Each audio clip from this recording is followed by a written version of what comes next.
नमस्कार, कान्तिपुर समाचारमा स्वागत छ। सुरु गरौं अहिलेका मुख्य समाचारबाट। प्रतिनिधि सभा विघटनमा अन्तरिम आदेश दिन संवैधानिक इजलासद्वारा अस्वीकार। लिखित जवाफ दिन राष्ट्रपति कार्यालय र प्रधानमन्त्रीलाई 7 दिनको म्याद। प्रदेश 2 मा कांग्रेस पनि सरकारमा सहभागी। गण्डकीमा सभामुखलाई राजीनामा गराएर भए पनि मुख्यमन्त्री गुरुङलाई हटाउने विपक्षीको योजना। कोरोनाबाट 24 घण्टामा 81 जनाको मृत्यु, 3400 मा संक्रमण पुष्टि। कर्णाली प्रदेशमा संक्रमण दर सबैभन्दा उच्च।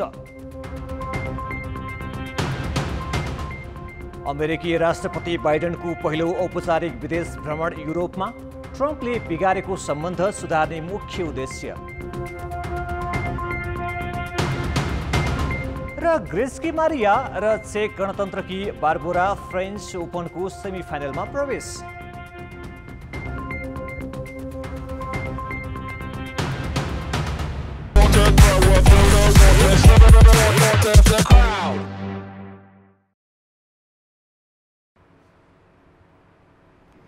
प्रतिनिधि सभा विघटनका रिटको प्रारम्भिक सुनवाई सकेर संवैधानिक इजलासले राष्ट्रपति कार्यालय र प्रधानमन्त्रीलाई 7 दिनभित्र जवाफ पेश गर्न आदेश दिएको छ। यो सँगै 12 दिनदेखि इजलासकै संरचनामा अल्झिएको बहस मात्र टुङ्गिएको छैन, अब अन्तिम फैसला पनि चाँडै आउने संकेत गरेको छ। संवैधानिक इजलासले प्रतिनिधि सभा विघटन विरुद्ध अन्तरिम आदेश दिन अस्वीकार गरे पनि अन्तिम निर्णय दिन भने अब धेरै समय नलगाउने छनक दिएको छ। प्रारम्भिक सुनवाई सकिए लगत्तै इजलासले एक आदेश जारी गरी अन्तिम सुनवाईका लागि पनि स्पष्ट योजना अघि सारेको छ। आदेश अनुसार 7 दिनभित्र राष्ट्रपति कार्यालय, प्रधानमन्त्री लगायत विपक्षीले लिखित जवाफ पेश गरिसक्नुपर्नेछ। त्यसमा अब म्याद थप हुने छैन। यस बीचमा सर्वोच्च र नेपाल बार एसोसिएसनले अदालतका सहयोगी 4 जना कानुन व्यवसायीको नाम पठाउनु पर्नेछ। असार 9 गतेदेखि निरन्तर सुनवाई गर्नेछ। सुनवाईका लागि सबै निवेदक र विपक्षी गरी जम्मा 15-15 घण्टाको समय तोकिएको छ। यी सीमाभित्र रहेर मुख्य र अन्य गरी कानुन व्यवसायीको संख्या र समय पक्षहरूले नै यकिन गर्नुपर्नेछ।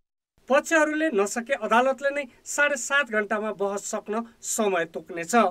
एमिकस क्युरी अर्थात् अदालतका 4 सहयोगीले आधा घण्टा गरी जम्मा 2 घण्टा बोल्न पाउनेछन्।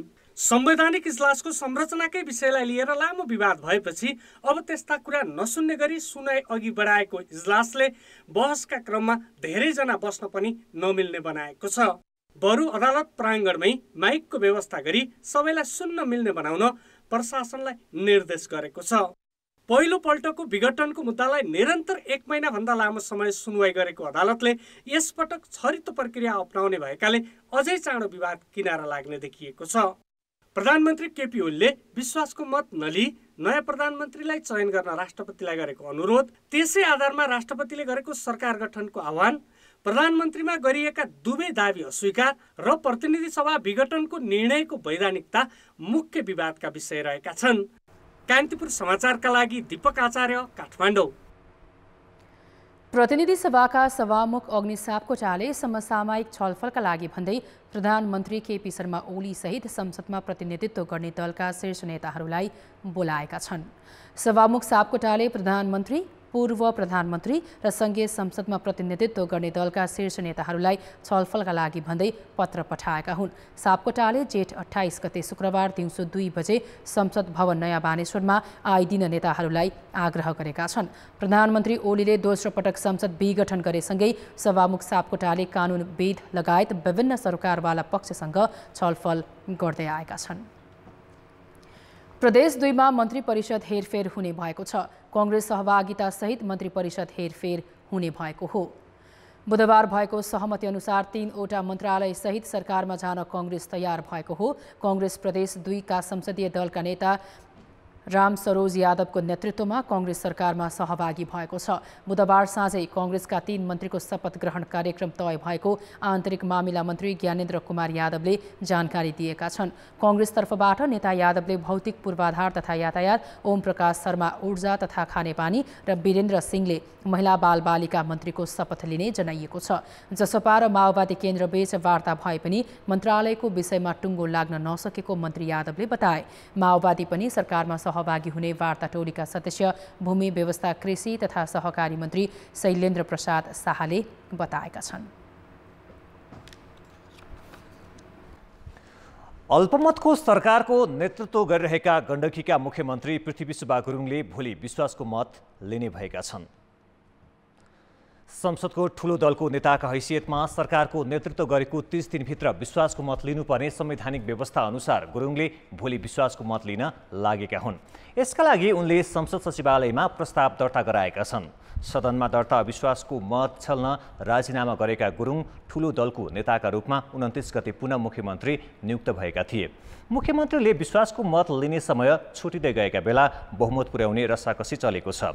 अहिलेसम्मको संसदीय गणितले सरकार र विपक्षी दुवै पक्षमा बहुमत सुनिश्चित भइसकेको छैन। एमालेका 27 र एक स्वतन्त्र गरी हालसम्म 28 जनाको साथ पाएका मुख्यमन्त्री गुरुङलाई विश्वासको मत लिन थप 3 मत आवश्यक पर्छ।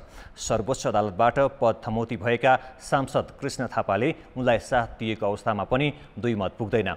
यता विपक्षमा सभामुख सहित 31 जना भए पनि सरकार बन्ने अवस्था छैन। सभामुखले मत बराबरी भएको अवस्थामा मात्रै मत दिन पाउने कानुनी बाध्यताले यो पक्षसँग 30 मत मात्रै छ।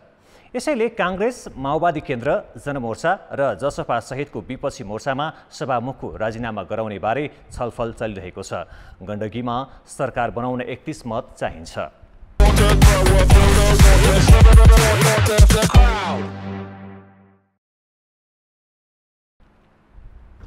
नेकपा एमालेमा प्रभावशाली छवि बनाएका 4 नेता अहिले पार्टीको अन्तर्सङ्घर्षमा ढुलमुलिएका छन्। असन्तुष्ट समूहका नेताहरू सुरेन्द्र पाण्डे, घनश्याम भुसाल, योगेश भट्टराई र गोकर्ण विष्ट केही दिन यता संस्थापनसँग पनि संवादमा छन्। कांग्रेस सभापति शेरबहादुर देउवालाई प्रधानमन्त्री बनाउन नेपाल समूहले गरेको हस्ताक्षर प्रकरणपछि पार्टी एकता जोगाउने भन्दै उनीहरूले संस्थापनसँग गरिरहेको हिमचिमको अर्थ के हो त? बुधबार बिहानै नेता योगेश भट्टराईले सामाजिक सञ्जालमा एमाले एक हुन नसक्नुमा पार्टी अध्यक्ष केपी ओलीले वरिष्ठ नेता माधव नेपाल र झलनाथ खनालसँग सहकारी गर्न तयार नहुनु र नेपाल खनाल पनि ओलीसँग मिल्नुको साटो विपक्षीलाई प्रधानमन्त्री बनाउन लागिपर्नु मुख्य कारण रहेको औल्याए। संवैधानिक र राजनैतिक रूपले सङ्कटमा पर्दै गएपछि ओलीले आइतबार गरेको एकता प्रस्तावमा पनि भट्टराई सकारात्मक देखिएका थिए, जबकि नेपाल समूहका बहुमत सदस्यले ओलीको प्रस्तावलाई राजनीतिक चालबाजी भन्दै अस्वीकार गरेका छन्। ओली कदमको विरोध गर्दै नेपाल समूहका 23 जनाले कांग्रेस सभापति शेरबहादुर देउवाको पक्षमा हस्ताक्षर सङ्कलन गर्दा पनि भट्टराई सहभागी भएनन्। यद्यपि नेपाल समूहका केही वक्तव्यमा भने उनले हस्ताक्षर गरेका छन्। नेपाल समूहमै रहेका पाण्डे र विष्ट पार्टी एकताका लागि भन्दै निरन्तर ओली समूहका नेतासँग संवादमा छन्। जबकि बागमती प्रदेशको राष्ट्रिय सभाको उपचुनावमा नेपाल समूहले विपक्षी उम्मेद्वारलाई सघाएपछि वार्ता टोली नै भङ्ग भइसकेको छ। नेता घनश्याम भुसालले ओलीलाई नेता मानेर बस्न नसकिने भने पनि फरक पार्टी बनाउन पनि त्यति उत्साह देखाएका छैनन्। यसले पनि उनी पनि दोधारमा रहेको देखाउँछ। प्रतिनिधि सभा विघटन विरुद्धको रिटमा पाण्डे र भुसालले हस्ताक्षर गरेका छन् भने भट्टराई र विष्टले गरेका छैनन्। नेपाल खेमाले भने चारै नेता आफ्नो समूहमा रहेको र सल्लाहमै वार्तामा सहभागी भएको दावी गरेको छ। हैन, हामी सबै एकै ठाउँमा छौँ। हामीले हमेसा बैठक बसिरहेछौँ, हामी छलफल गरिरहेछौँ, हामी सहमति गरिरहेछौँ, छलफल गर्दै निष्कर्ष निकाल्दै गरिरहेछौँ।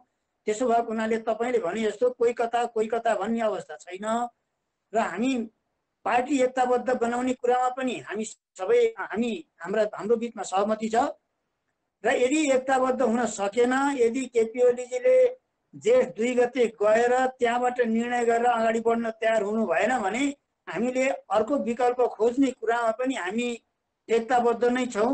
यता ओली समूहले भने यी 4 सहित अन्य नेताहरूसँग पनि वार्ता सकारात्मक रहेको दावी गरेको छ। यी मध्ये केहीलाई त पार्टी र सरकारमा तत्कालै जिम्मेवारी दिने सम्मको छलफल भइरहेको संस्थापनको भनाइ छ। उहाँहरू 4 जना भन्नुभयो, त्यसमा भीमाचार्य समेत थपेर म 5 जना भन्न चाहन्छु। उहाँहरू संवादमा हुनुहुन्छ, त्यो कन्टिन्यू जारी छ र म विश्वास के गर्छु र अहिलेसम्मको उहाँहरूको लेखाइ बोलाइ अभिव्यक्तिहरू हेर्दा र अहिलेसम्मको वार्ताको एउटा उपलब्धि हेर्दाखेरि चाहिँ उहाँहरू छिटोभन्दा छिटो नेकपा एमालेमै बस्न चाहनुहुन्छ र उहाँहरूको पछाडि रहेको ठुलो कार्यकर्ता जनता शुभेच्छुक शुभचिन्तकहरूको पङ्क्ति नेकपा एमालेलाई मजबुत गर्न चाहनुहुन्छ र यही पार्टीमा बस्न चाहनुहुन्छ जस्तो लागेको छ मलाई। नेपाल खेमाका प्रभावशाली नेताहरूको भूमिकाले कार्यकर्ता तहमा पनि अन्यल भने सिर्जना गरेको छ। कान्तिपुर समाचारका लागि क्यामेरामा पशुपति बुढाथोकीका साथ बाबुराम तिमिल सिन्हा, काठमाडौँ। ब्रेकपछि समाचारमा पुनः स्वागत छ। कोरोना संक्रमणका कारण आज 81 जनाको मृत्यु भएको छ। यो सँगै मृत्यु हुनेको संख्या 8179 पुगेको छ। स्वास्थ्य मन्त्रालयका अनुसार गत 24 घण्टामा 3449 जनामा भाइरस पुष्टि भएको छ। 12074 जनाको PCR परीक्षण गर्दा करिब 29% भाइरस देखिएको हो। यस्तै 4568 जनाको एन्टिजेन परीक्षण गर्दा 895 जनामा संक्रमण देखिएको छ। आज थपिएका संक्रमित मध्ये 915 जना काठमाडौँ उपत्यकाका हुन्। देशभर 80,3336 जना सक्रिय संक्रमित छन्। तीमध्ये 5498 जना संस्थागत र 74,400 जना होम आइसोलेसनमा छन्। त्यस्तै 1312 जनाको सघन उपचार कक्षमा उपचार भइरहेको छ। 375 जना भेन्टिलेटरमा छन्। त्यसका 46 जिल्लामा 500 भन्दा बढी सक्रिय संक्रमित छन्। कर्णाली प्रदेशमा संक्रमण दर सबैभन्दा बढी देखिएको छ। परीक्षण भएको र 157 जना पोजिटिभ अथवा संक्रमितहरू पत्ता लाग्नुभयो। त्यसले गर्दा 44.5% उच्च दरमा संक्रमित पत्ता लागेको छ। कर्णाली प्रदेशका गाउँ-गाउँमा लक्षण भएका बिरामीहरू हुनुहुन्छ भन्ने तथ्याङ्क सूचना छ। कृपया कसैलाई लक्षण छ भने समयमै परीक्षण गर्नु हुन अनुरोध पनि गर्दछौँ। त्यसैगरी सुदूरपश्चिम प्रदेशमा 610 जनाको परीक्षण गर्दा 229 जनामा संक्रमण पुष्टि भएको छ। जुन कुल परीक्षण त्यहाँ गरिएको 610 जनाको 37.5% हो। यसैले दोस्रो उच्च संक्रमण सुदूरपश्चिम प्रदेशमा देखिएको छ भने गत 24 घण्टामा गण्डकी प्रदेशमा 1021 जनाको परीक्षण हुँदा 302 जनाको चाहिँ संक्रमण पुष्टि भएको छ। काठमाडौँ महानगरपालिकामा गत वैशाख यता 6621 जनामा गरिएको एन्टिजेन परीक्षणमा 559 जनामा संक्रमण देखिएको छ। पाल्पाका ग्रामीण क्षेत्रमा कोरोना भाइरससँग मिल्दाजुल्दा लक्षण भएका बिरामी छन्। गाउँपालिकाहरूले परीक्षणको लागि शिविर नै सञ्चालन गर्दा समेत बिरामीहरू परीक्षण गर्न मान्दैनन्। यसले गर्दा संक्रमणको जोखिम बढेको छ। तिनाउ गाउँपालिकाको झुम्सामा ओडा कार्यालयले 2 पटकसम्म स्वाब सङ्कलनका लागि शिविर राख्यो। तर नजिकैको बेरुवा गाउँका बासिन्दा 1 जना पनि स्वाब दिन आएनन्। गाउँमा लक्षण सहितका बिरामी भएको सूचना ओडा कार्यालयमा आइरहेको थियो। स्थानीयले स्वाब दिन मान्दै नमानेपछि गाउँमै स्वास्थ्य कर्मी र जनप्रतिनिधि पुगेर जबरजस्ती 30 जनाको नमुना परीक्षणका लागि स्वाब सङ्कलन गर्दा 23 जनाको आरटीपीसीआर पोजिटिभ पुष्टि भयो। तिनाउकै सत्यवती गाउँमा बिरामी भए पनि अटेर गरेर बसेका 24 जनाको नमुना परीक्षण गर्दा 12 जनामा पोजिटिभ पुष्टि भयो। तिनाउकै कोलडाँडामा 21 जनामा 10 जनामा पुष्टि भयो भने दोभान क्षेत्रमा 14 जनाको नमुना परीक्षण गर्दा 10 जनामा पोजिटिभ पुष्टि भयो। यी केही उदाहरण मात्र हुन्। यस्तो समस्या तिनाउ गाउँपालिकाको धेरै बस्तीमा छ। यस्तो किसिमको लक्षण देखियो अनि त्यहाँका जनताहरूले यो कोरोना टेस्ट गर्न मान्नु भएन। पटक पटक हामीले बोलाउँदा पनि मान्नु भएन। नमानिसकेपछि हामीले दबावमूलक तरिकाले हामीले स्वास्थ्य कर्मी लिएर गएर हामी जसरी भए पनि चेक गर्छौँ भनेर गइसकेपछि उहाँ चाहिँ स्वतस्फूर्त रूपमा आउनुभयो। तिनाउ गाउँपालिकाले गाउँगाउँमा लक्षण सहितको बिरामी भएको तथ्याङ्क सङ्कलन गरेर सबै ओडामा पुगेर नमुना परीक्षणका लागि आरटीपीसीआर गरेको छ। कतिपयलाई एन्टिजेन पनि गरेको छ। तर समयमा आरटीपीसीआरको रिपोर्ट प्रयोगशालाबाट नआउँदा झन लापरवाही बढेर भाइरसको संक्रमण नियन्त्रणमा समस्या देखिएको छ। संक्रमणको संख्या वृद्धि भइरहेको छ। मान्छेहरू ज्वरो आउने, खोक्ने, रुवा लाग्ने, टाउको दुख्यो भन्ने र अहिले 1-2 दिन त मलाई यस्तो छ के पनि भएन भनेर सोध्ने र चेक गराउन नखोज्ने जस्तो स्थिति छ। स्वास्थ्य कार्यालयले भने अझै पनि कतिपय स्थानीय तहले नमुना परीक्षण र कन्ट्याक्ट ट्रेसिङ नै नगरेकाले पनि नियन्त्रणमा कठिनाई भएको जनाएको छ। ढिलो गरेर स्वाब सङ्कलन गर्दा सङ्क्रमणको अवस्था जटिल भएर मृत्युदर पनि बढेको छ।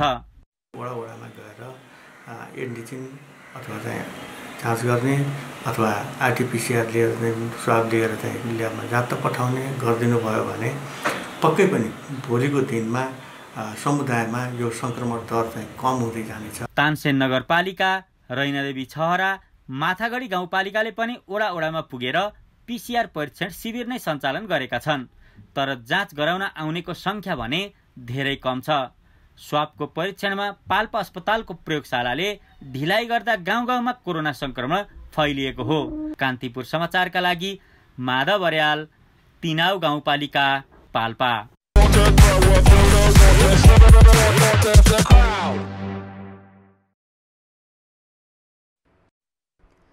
आगामी भदौमा पार्टीको 14औं महाधिवेशन गर्ने भने पनि कांग्रेसले महाधिवेशनको आधारभूत तयारी नै गरेको छैन। अनौपचारिक रूपमा शीर्ष नेताहरू नै महाधिवेशनको विकल्पबारे छलफल गर्न थालेको चर्चापछि युवा पुस्ता त्यस विरुद्ध सङ्गठित रूपमा दबाब दिने तयारीमा छ। तर सभापति शेरबहादुर देउवाले भने तयारी नभए पनि महाधिवेशन समयमा नै गर्ने भन्न छाडेका छैनन्।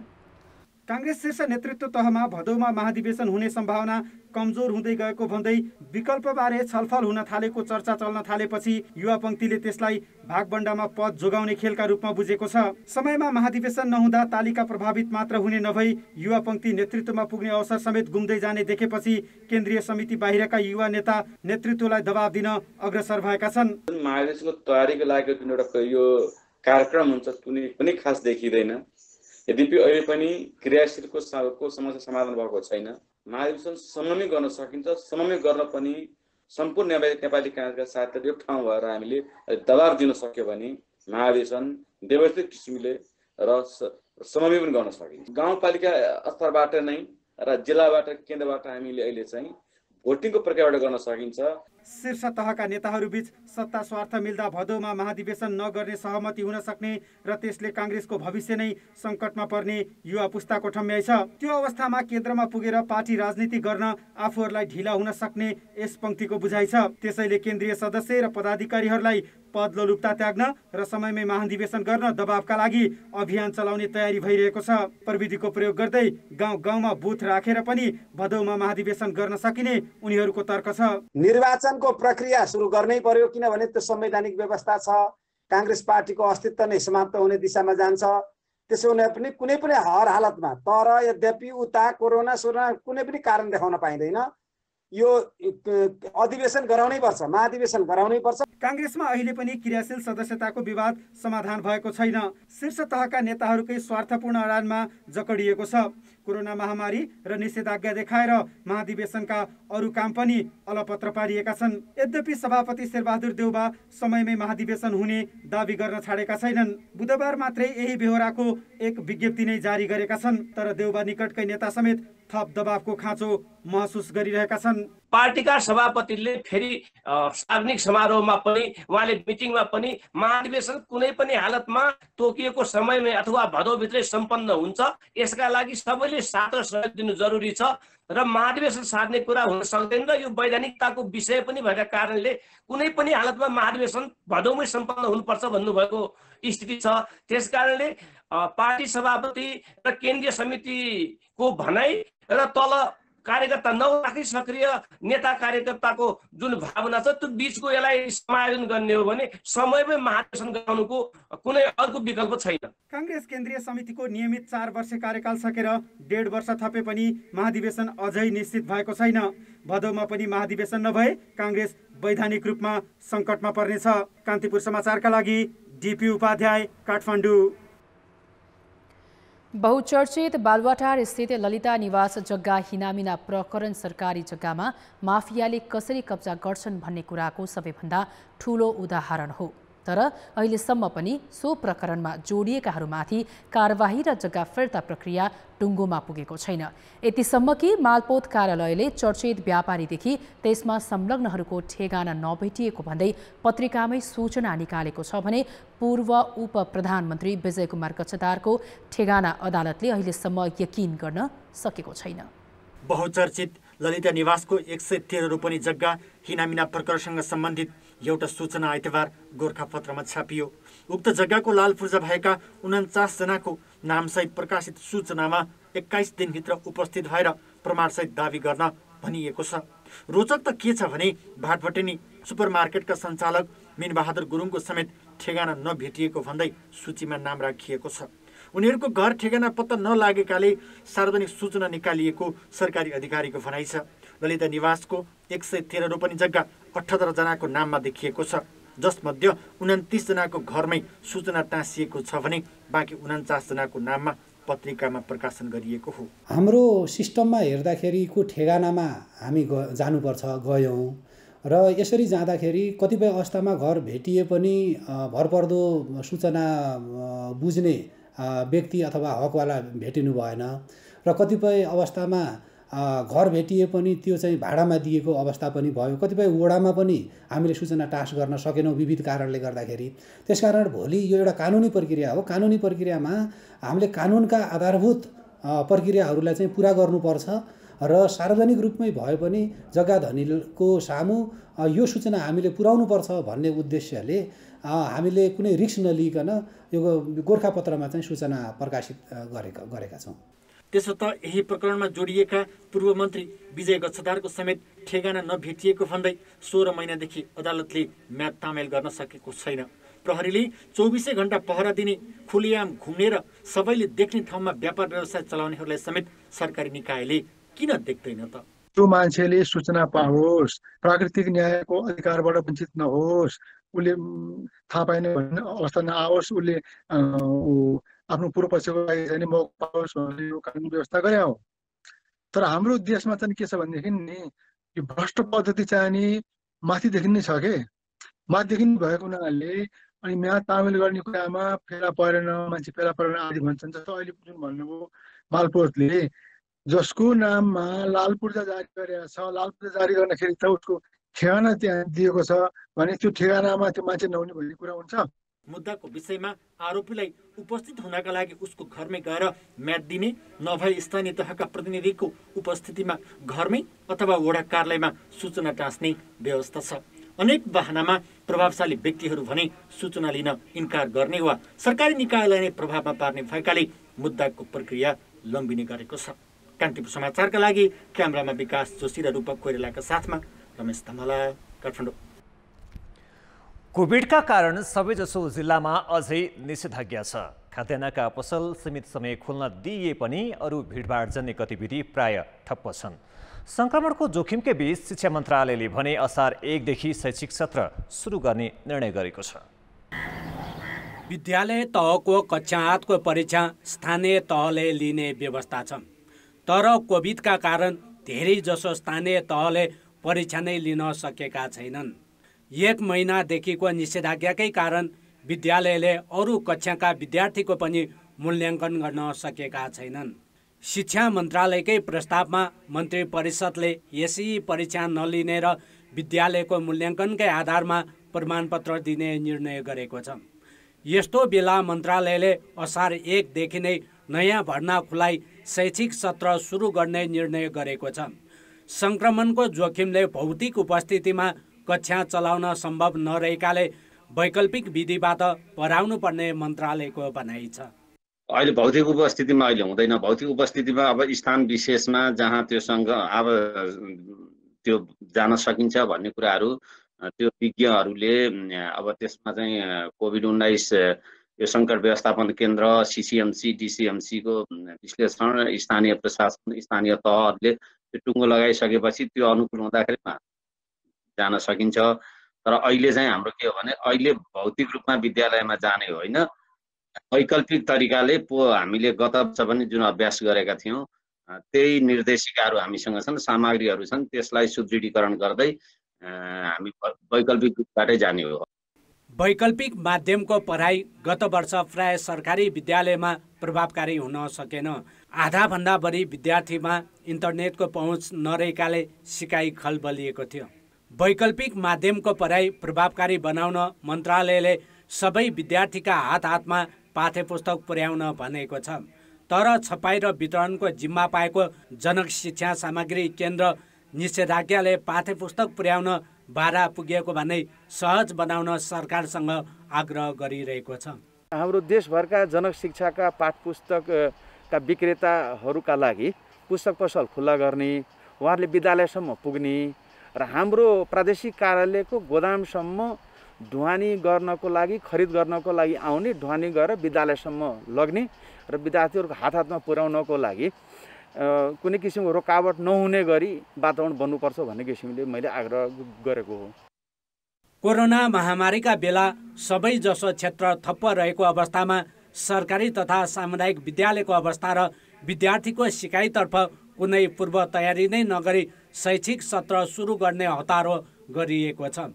यसले कतै मन्त्रालयले निजी विद्यालयलाई शुल्क असुल्न सहज बनाउन मात्र लागेको त होइन भन्ने प्रश्न अभिभावकले गरेका छन्।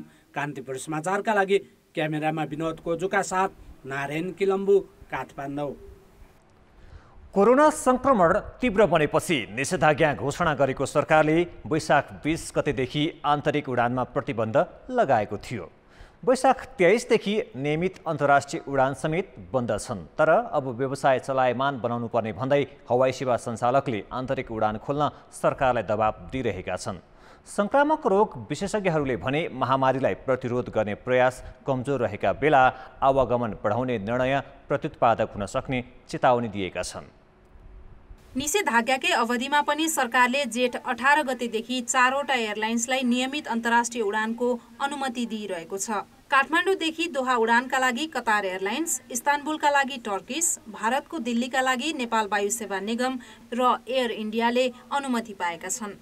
त्यसो त आन्तरिक रूपमा हेलिकप्टरको उद्धार उडान समेत भइरहेको छ। त्यही आडमा अहिले निजी हवाई कम्पनीहरूले आन्तरिक उडान खुलाउन सरकारमाथि दबाब बढाएका छन्। उनीहरूले असार 1 गतेदेखि उडान खुलाउन पर्यटन मन्त्रीलाई पत्राचार समेत गरेका छन्। मन्त्रालयबाट केही त्यस्तो चाहिँ रियाक्सन आएको छैन, क्यानबाट पनि आएको छैन। अब यो हामीले दिएको अस्ति हो हामीले पठाएको, यसमा के रियाक्सन अब भोलिसम्म आउँछ हामीले हेर्दैछौँ। अब किनभने असार 1 देखि अब यसलाई कडाइलाई अलिक कम गर्दै लिएर जाने भन्ने पनि कुराको छ। अर्थतन्त्रलाई पनि सँगै रोटेट गर्नुपर्छ भन्ने हाम्रो मान्यता हो। यो होइन कि फेरि एकदम पुरै खोलिदिएर हाहाकार एकदम भिडैभिड गर्नुपर्छ, एयरपोर्टै गर्नुपर्छ, यसले फेरि तेस्रो लहरलाई छिटो गरोस् भन्ने हाम्रो यो चाहिँ नि भनाइ कदापि होइन। पछिल्लो समय संक्रमण दर घटेसँगै सबै क्षेत्रमा निषेधाज्ञा केही खुकुलो पार्ने तयारी थालेको सरकारले भने आन्तरिक उडानबारे अहिलेसम्म कुनै योजना बनाएको छैन। त्यसो त निषेधाज्ञाका नियम समेत जेठ 30 गते समाप्त हुनेछन्। यस्तोमा सरकारले थप नयाँ नियम लागू गर्छ कि खुकुलो बनाउँदै धेरै क्षेत्र खुला गर्छ यकिन भइसकेको छैन। यद्यपि संक्रमण दर उल्लेख्य नघटेको तथ्याङ्क हेर्दा स्वास्थ्य सावधानीका कडा मापदण्ड पालना नगरी आन्तरिक उडान सुरु गर्दा जोखिम थप बढ्ने स्वास्थ्य कर्मीको चेतावनी छ। संक्रमण अझै पनि निस्तेज नभइसकेको अवस्था हो। जुन स्थानहरूमा संक्रमण व्यवस्थित भएर अब चाहिँ झर्ने क्रममा छ अथवा झरिसकेको छ, त्यो कुराको अध्ययन अनुसन्धान अलिकति गरेर मात्र यस्ता स्थानहरूमा जुन गतिविधिहरू खोल्न खोजिएका छन् त्यसलाई खोल्न सकिन्छ। तर पूर्ण रूपमा चाहिँ मापदण्ड पुर्याएर पूर्ण रूपमा अध्ययन गरिसकेपछि संक्रमणको जोखिम कति न्यून भयो भन्ने कुराहरू हेरिसकिसकेपछि मात्र त्यो गर्न सकिन्छ। अहिले अन्तर्राष्ट्रिय उडानबाट आउने सबै यात्रुलाई 72 घण्टे बारकोड सहितको PCR नेगेटिभ रिपोर्ट, अनिवार्य 10 दिनको होटल क्वारेन्टिन बस्नुपर्ने लगायतका कडा नियम पालना गर्नुपर्छ। आन्तरिक उडानमा यसो गर्दा यात्रुलाई थप भार पर्ने भएकाले त्यो व्यवहारिक देखिँदैन। त्यसैले सम्पूर्ण तयारी र अध्ययन बिना आन्तरिक उडान खुलाउने हतार गर्नुभन्दा संक्रमणको जोखिमबारे अध्ययन गरी दिगो निर्णय गर्नु व्यवहारिक देखिन्छ। कान्तिपुर समाचारका लागि शर्मिला खनाल, काठमाडौँ। कोरोना संक्रमण दरमा अपेक्षाकृत सुधार नआएका कारण राष्ट्रिय जनगणना पुनः अन्योलमा परेको छ। संक्रमण उच्च भएपछि वैशाखका लागि तय भएको राष्ट्रिय जनगणना साउनमा गर्ने तयारी छ। यसअघि सरकारले वैशाखदेखि असार 8 गतेसम्म देशभर एकै पटक राष्ट्रिय जनगणना गर्न सार्वजनिक गरेको कार्यतालिका कोरोना सन्तासका कारण स्थगित गरेको थियो। अहिले राष्ट्रिय जनगणना सञ्चालक समितिले साउन 15 देखि असोज 15 गतेसम्म जनगणना गर्ने प्रस्ताव गरेको छ। विभागका उपमहानिर्देशक हेमराज रेग्मीका अनुसार कोरोना संक्रमण दरमा कमी हामीले साउनको मध्यदेखि असोजको मध्यसम्म साउन 15 देखि असोज 15 सम्म गर्न सकिन्छ कि भनेर एउटा प्रस्ताव निर्णय भइसकेको विषय होइन, एउटा प्रस्ताव यसमा हामी छलफल गर्दैछौँ। त्यसपछिको अर्को उपयुक्त समय भनेको कार्तिक मङ्सिर पनि हुन सक्थ्यो, तर नेपाल सरकारले निर्वाचन घोषणा गरिसकेको सन्दर्भमा कार्तिक मङ्सिरको निमित्त हामीले प्रस्ताव गरिराखेका छैनौँ। साउन भदौमा यदि कोरोनाको अवस्था सामान्य भएन भने अब यो सरेर फागुन चैतसम्म पनि जान सक्छ। फेरि वैशाख जेठमा लैजानको निमित्त हामीलाई स्थानीय सरकारहरूको निर्वाचन पनि हुने कार्यक्रम छ केही प्रदेशहरूमा, केही क्षेत्रहरूमा। त्यसकारण अहिले हामीले निर्णय कुनै पनि विषयमा गरिसकेका छैनौँ। जनगणना निर्देशक समितिको निर्देशन अनुसार हामी तयारी गर्दैछौँ। मेरो गणना मेरो सहभागिता भन्ने नारासहित जनगणना गर्न लागिएकोमा कोरोनाको संक्रमण बढ्दै गएपछि गत वैशाख 20 गतेको मन्त्री परिषद बैठकले सबै काम स्थगित गरेको थियो।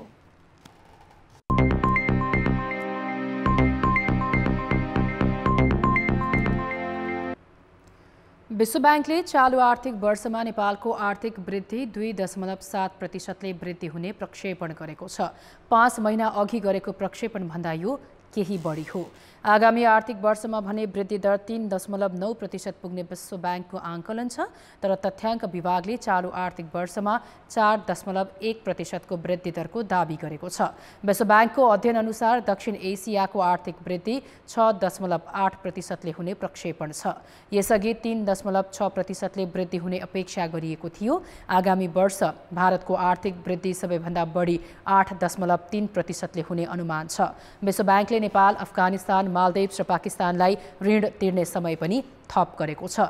गत जनवरीमा विश्वको अर्थतन्त्र 4.1 ले वृद्धि हुने भनेकोमा अब त्यस्तो वृद्धि 5.6% ले हुने विश्व ब्याङ्कले मङ्गलबार सार्वजनिक गरेको प्रतिवेदनमा उल्लेख छ।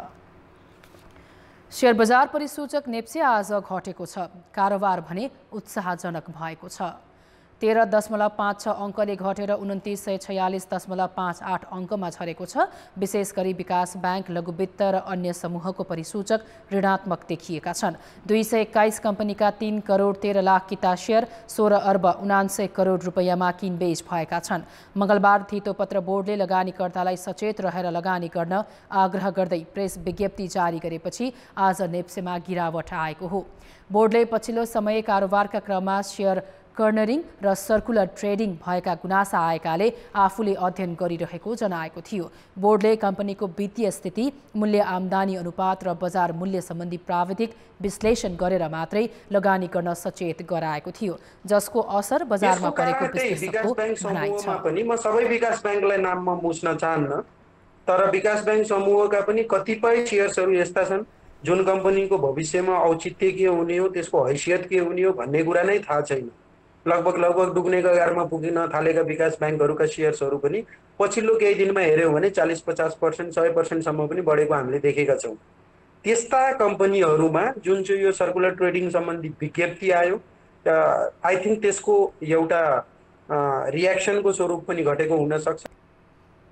मङ्गलबार 53 अङ्कले बढेर नेप्से परिसूचक अहिलेसम्मकै उच्च बिन्दुमा पुगेको थियो।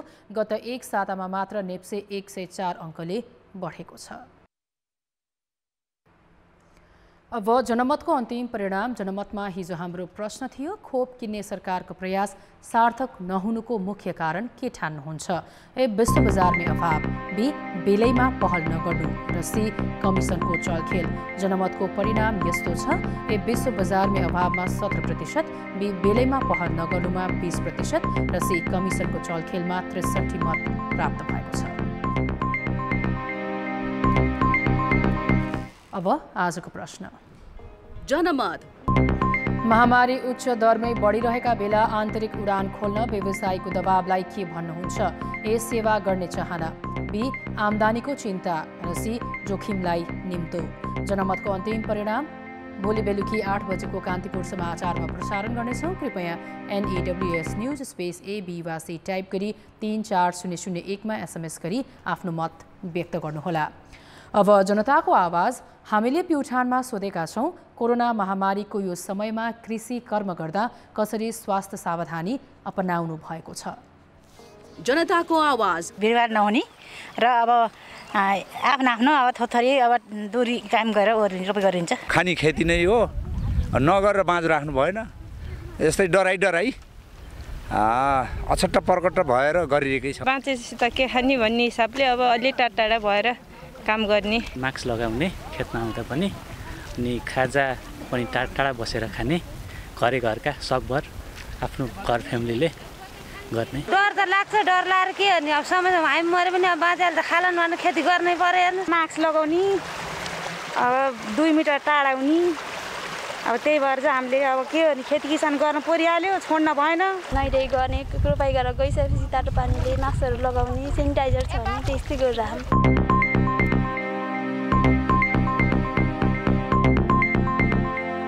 अब मौसम सम्बन्धी जानकारी।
कान्तिपुर समाचार अहिलेलाई सकियो। कान्तिपुर टेलिभिजन हेर्दै गर्नुहोला। नमस्ते।